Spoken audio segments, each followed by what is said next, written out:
Bismillah, walhamdulillah, wa sallallahu ala rasulillah.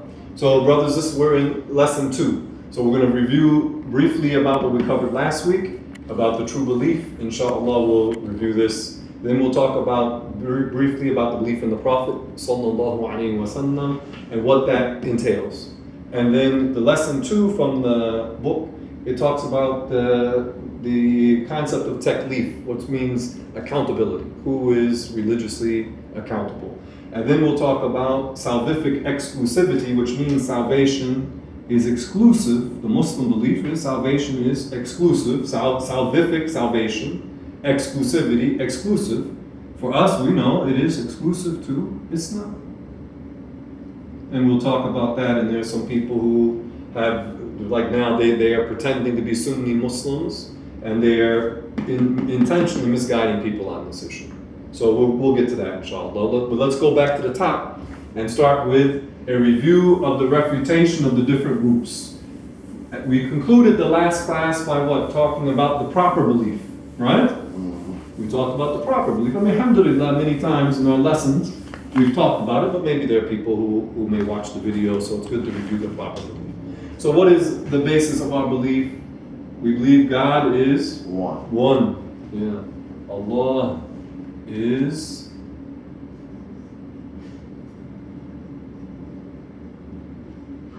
one, meaning Allah has no partners.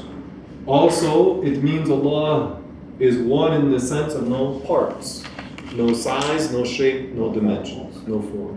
Because anything you look at something with a form, this board has a what? Form. So it has parts to it. There's this part, there's what? The upper part, lower part to the sides.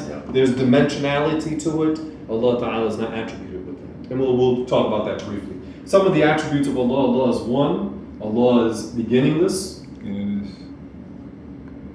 What you were just talking about, clear of imperfection. Clear of imperfection, na'am. So Allah is one, Allah is beginningless, also Allah is everlasting. Because beginning and end refers to things with what? Time. Allah Ta'ala's existence is not measured by size, not measured by time. Allah's existence cannot be what? Measured, period. So since Allah is beginningless, and you mentioned Allah is clear of all imperfection, what leads to that explains what? Allah is attributed with non-neediness of the creations. Because if you understand Allah is beginningless, then you understand Allah is not in need. Because Allah existed before the creations existed. No light, no darkness, no distance, no direction, no time, no space. Allah was existing and there was nothing else in existence. And also related or all of this, it goes back to being Allah is one. That Allah is the one and only God. That Allah, as Brother Tariq mentioned, clear of imperfection, so Allah is attributed what? Non-resemblance to the creations. Absolute non-resemblance. Absolute non-neediness of the creations. So Allah doesn't need time. Allah doesn't need space. Allah doesn't need our worship. And Allah doesn't resemble anything. And it goes back to one of the golden rules: whatever you imagine in your mind, Allah is different from. So there's some of the issues of the right belief in Allah. Allah knows everything. Allah has power over all the creations. Whatever Allah has willed to be shall be. All of that is part of what? The belief in God, the proper belief in God. Allah is one. Allah is attributed with oneness.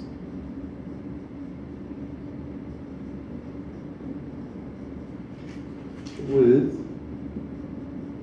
oneness, beginningless, non-neediness, non-resemblance, and other attributes we mentioned. Like you said, knowledge, power, No. Okay, so that's the correct belief. And then we did before that, we talked about what? The bad beliefs, right? We started from the people who don't believe in God at all. Atheists. And these are the atheists.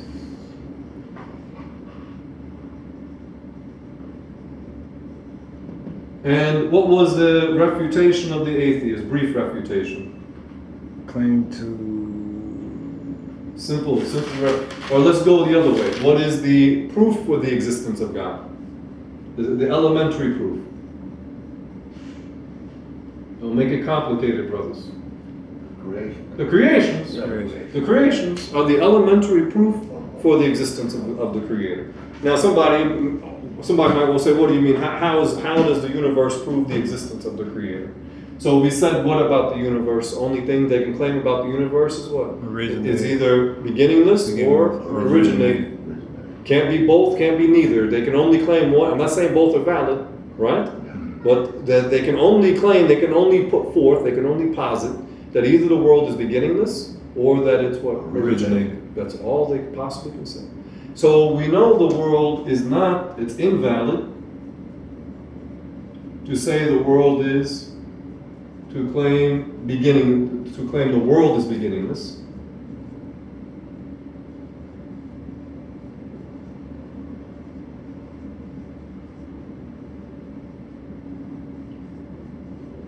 And what's the proof against that? I gave you a statement, a quote.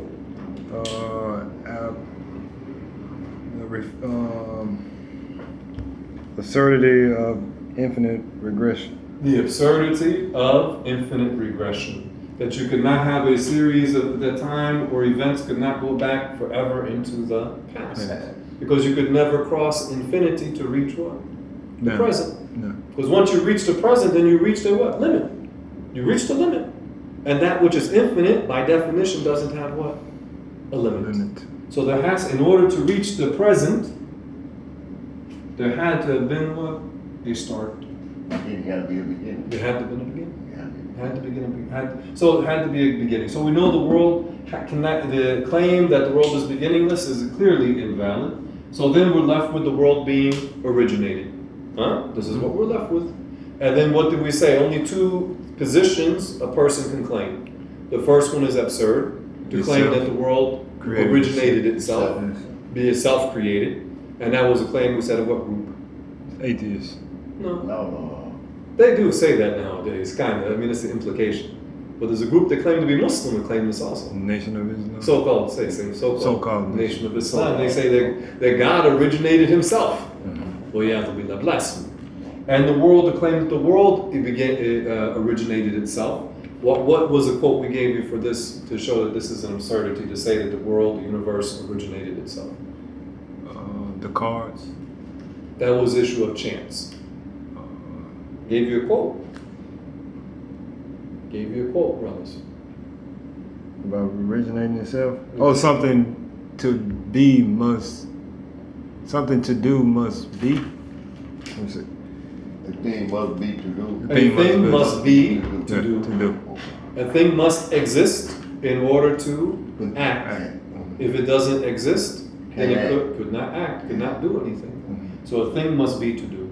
So now we know that the world has to have a beginning. It couldn't have begun itself, so it requires something other than the world to have brought the world into being. And then we go back to what we mentioned about the proper belief. The one who brought the world into being would have to be one, would not be in need, would have no beginning in himself, meaning himself without a physical gender, etc.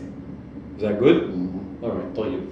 So we defeated the atheists. And we're using what? Rational proofs. Next one, brother. 9. When they say aggression, what they mean by infinite aggression? Regression. What they saying that it would begin, but did it succeed forward or it stayed at the beginning? Okay, to get to this point, they saying the world beginning before the point. They're saying before now, there was an infinity, a literal infinity going back. Going backward. Yeah. Okay.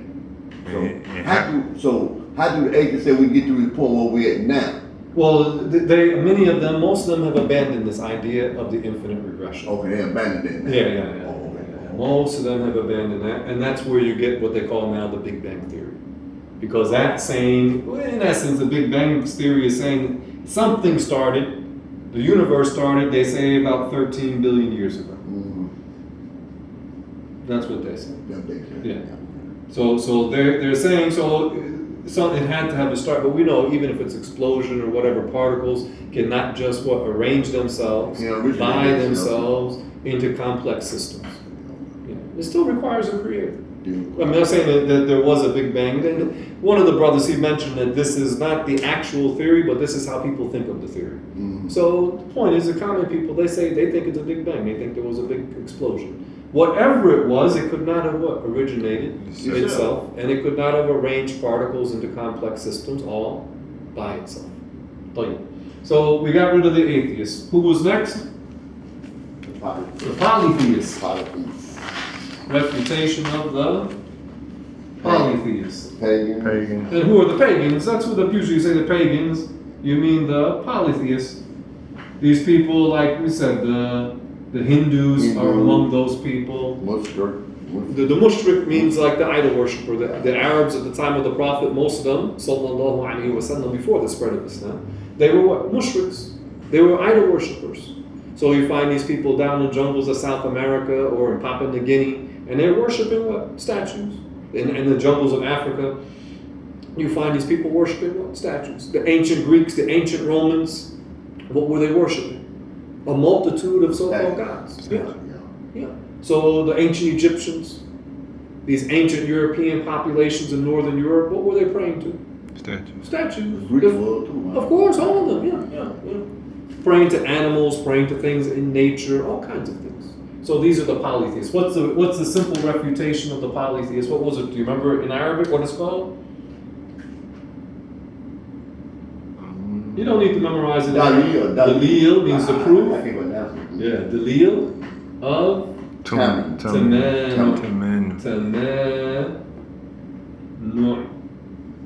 tamanu. Yeah, which means what?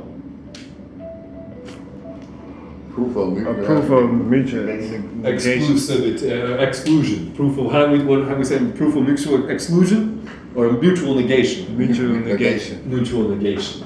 So the proof of mutual negation. So what is that in essence?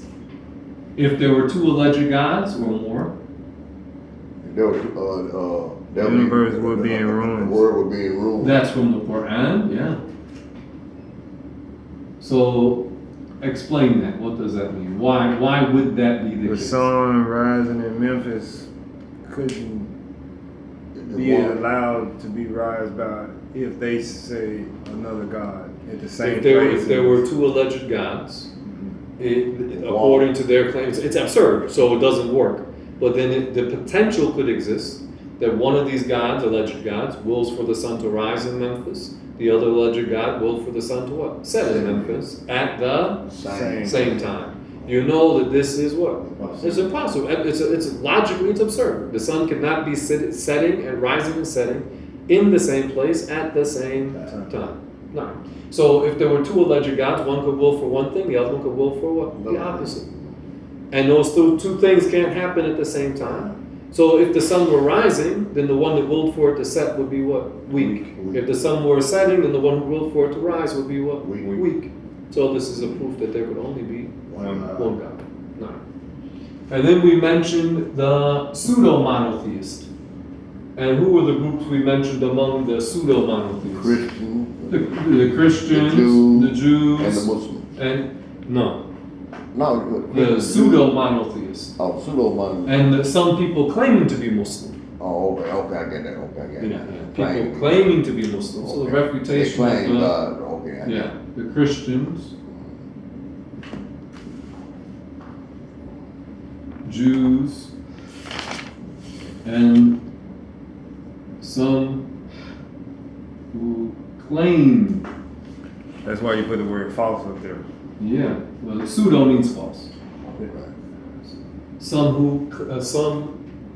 who claim Islam. And we mentioned against the Christians, it's easy because they believe in the Trinity. They believe that there are three alleged beings that make up this Trinity. So then you would go back to what? The Dalil of Tamam. If these three alleged beings were all supreme, then they could will things opposite to each other.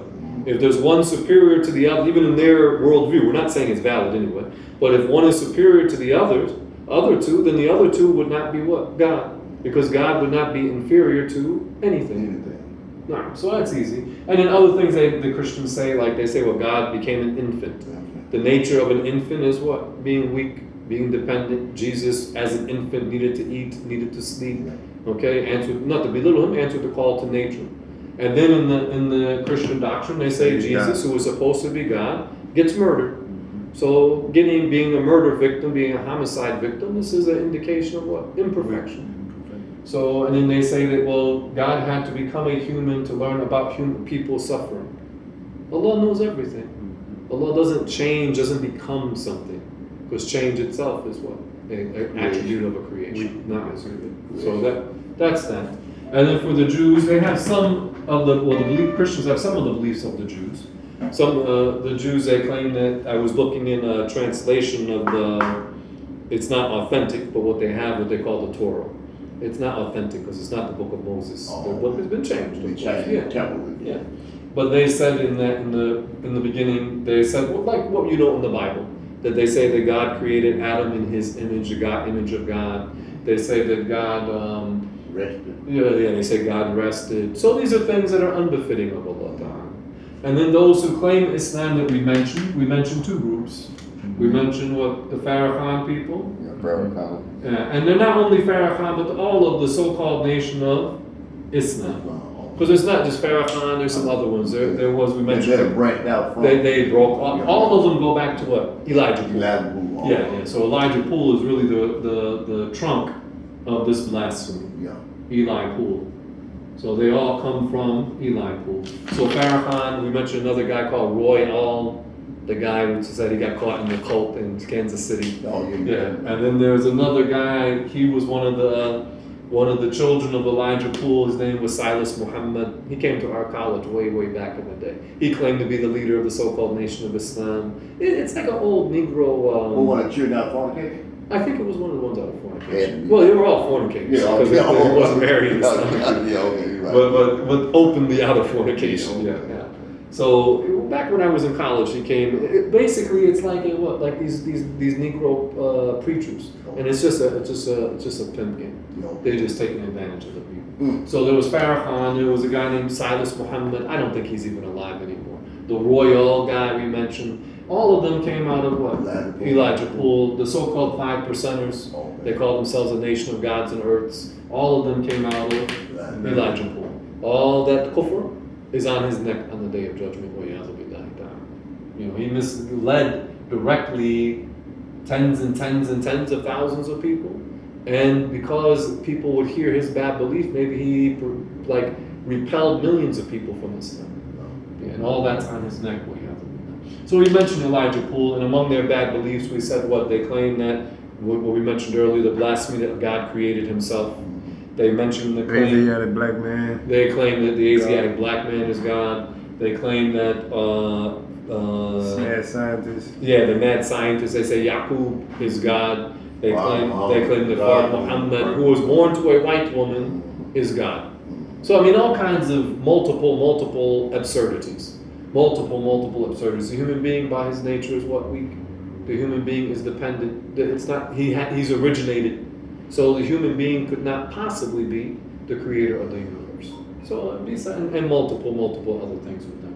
And then the other group we mentioned among the people claiming to be Muslim were the Wahhabis. These are their other groups. We're going to talk about some others today, inshallah. The Wahhabis, and I was dealing with one today online.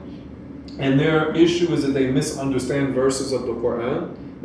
And they think that Allah Ta'ala has shape or form, that Allah is sitting on the arsh or suspended above the arsh. They believe that Allah has organs. To attribute, let's talk about this briefly. To attribute direction or size to Allah is itself blasphemy. Why? Because what is direction? Let's briefly talk about this in refutation of the Wahhabis and others. Direction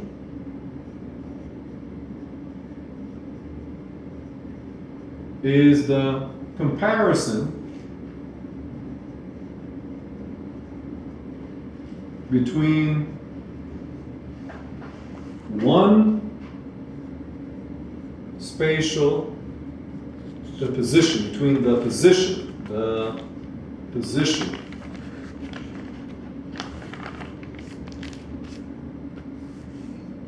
one spatial entity with the position of another spatial entity. You're writing the time on that. Say what? Alright, we're writing the time. Yeah, we're good. We're gonna, inshallah, take a break soon. So what is direction? Is a comparison between the position of one spatial entity with the position of another spatial entity. What is a spatial entity? Something that occupies space. Creation. Yeah, but by necessity.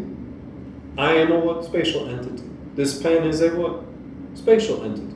Does it occupy space? Yes, absolutely. So that's what what direction is, and we'll explain this briefly, inshallah.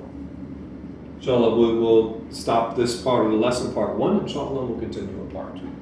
Walhamdulillah, wa sallallahu ala